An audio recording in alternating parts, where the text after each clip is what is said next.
Da piccina, babbo, non sempre ci riuscivo quando volevo parlare, perché i bambini che balbettano è come se dovessero imparare prima ad ascoltare. Sì, ad ascoltare.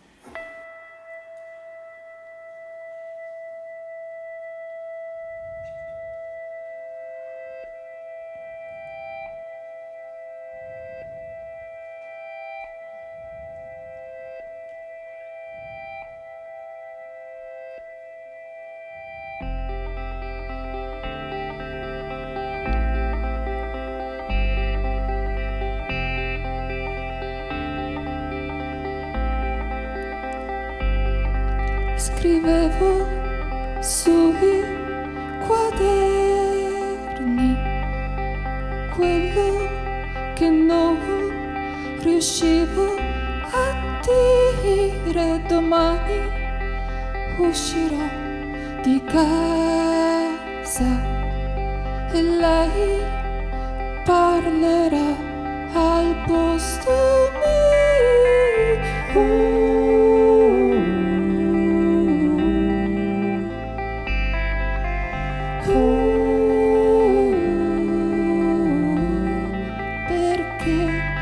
Il cielo nelle scuole di provincia non fa uscire nemmeno una sillaba.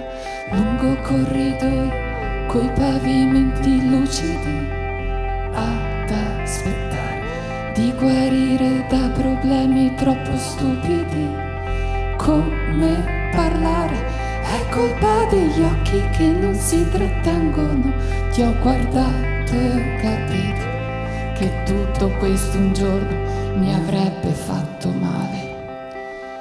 Le frasi nella testa erano un po' rotte ancora prima di essere dette. I silenzi nelle case di provincia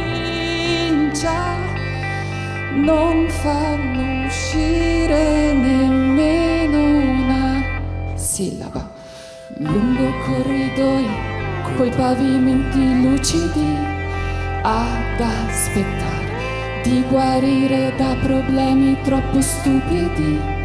Come parlare? È colpa degli occhi che non si trattengono.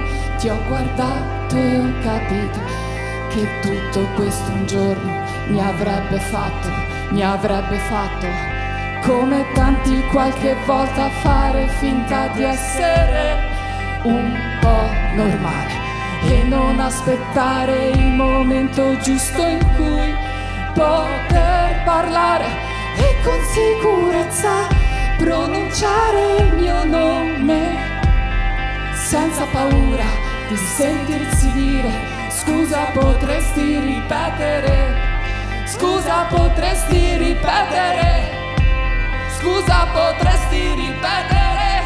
Scusa, potresti ripetere?